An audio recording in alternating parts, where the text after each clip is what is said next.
Hey, I wanted to share with you a deliverance session where a woman got healed of fibromyalgia,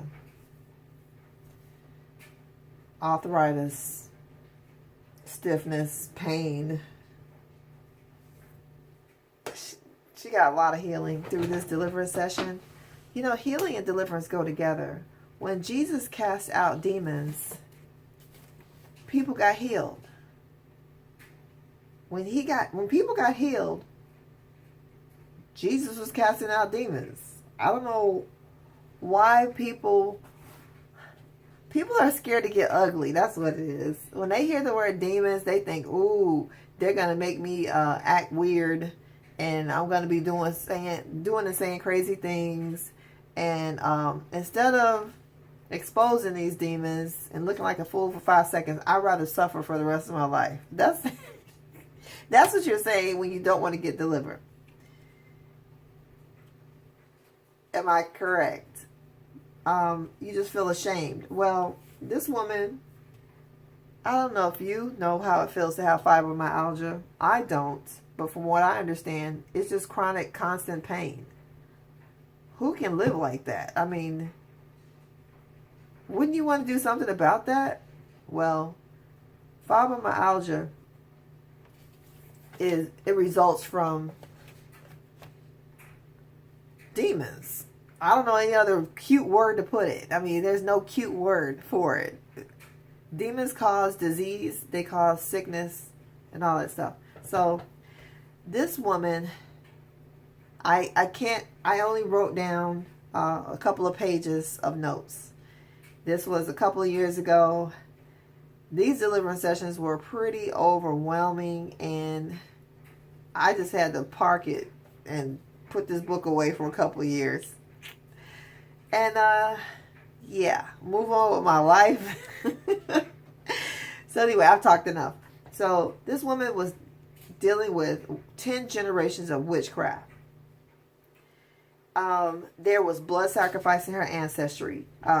When I was interrogating that demon, I'm sure I was doing this over the phone, I would ask the questions and she would just tell me the answers that were popping in her head.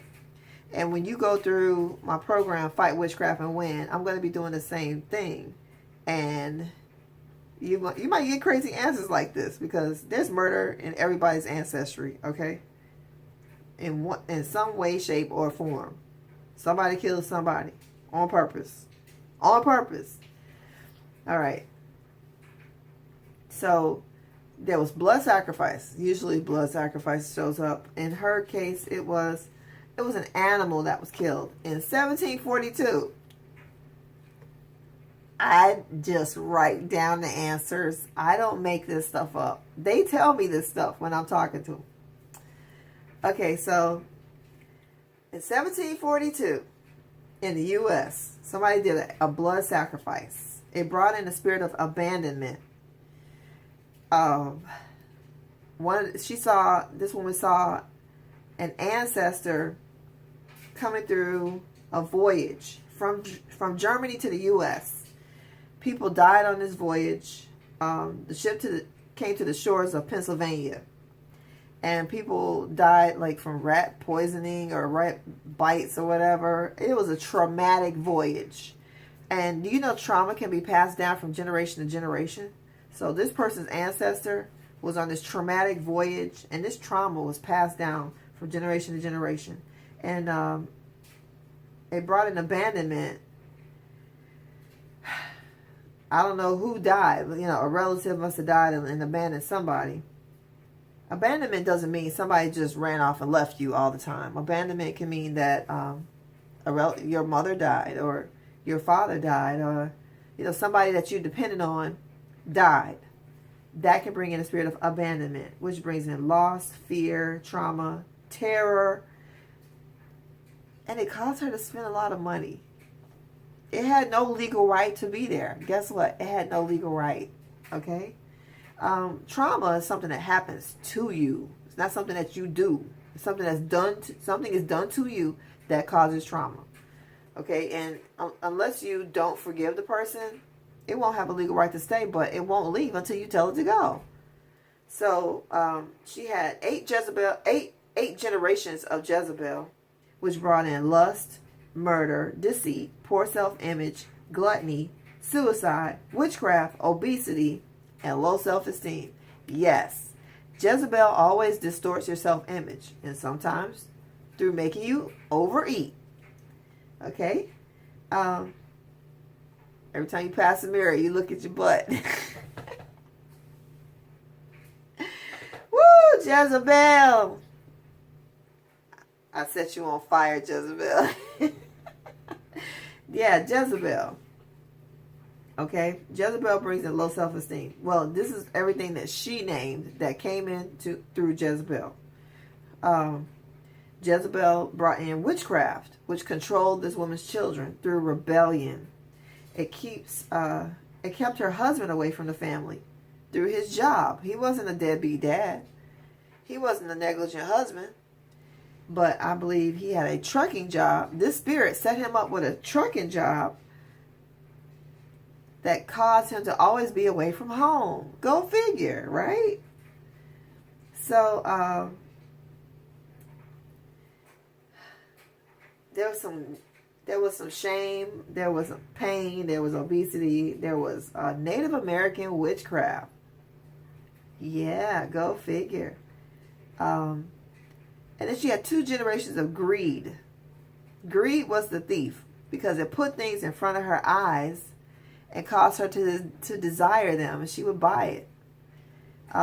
Greed brought in stress, bankruptcy, debt, hopelessness, fear of lack, and lack itself. Greed brought all those things in. So we went through renouncing, repenting, casting things out. She was yawning, I'm sure. I can't remember everything, but the end result was her stiffness left, her limp was gone, and she used to have pain in the left hip, and it left. No more pain in the left hip. Her fibromyalgia was completely healed. Arthritis gone. Stiffness gone. Pain left the joints, the knees and the joints. And I think she had different pains from different areas, but I think I'm seeing notes here that's saying she dealt with some Freemasonry too. Everybody in America, I believe, deals with Freemasonry, because our founding fathers were Freemasons. We got symbols on our money. Okay? Everybody's going to be dealing with Freemasonry somewhere. Well, she did. But in this Freemasonry brought in Baal. They call on Tubal Cain.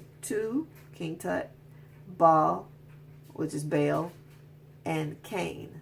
Who's a murderer? The first murderer in the Bible? Yeah, Cain. They call on Tubal Cain, which is a conglomeration of all those personalities. So anyway, cast that stuff out. This lady got healed. Praise the Lord.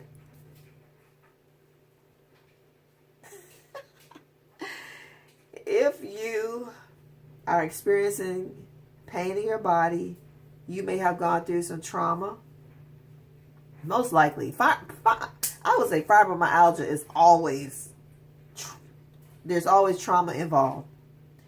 What did you go through that brought in the pain? You may not have even associated the events, but somehow your soul got fractured, and that brought in pain. All right. Well, I'm going to stop there. I hope you got something out of this.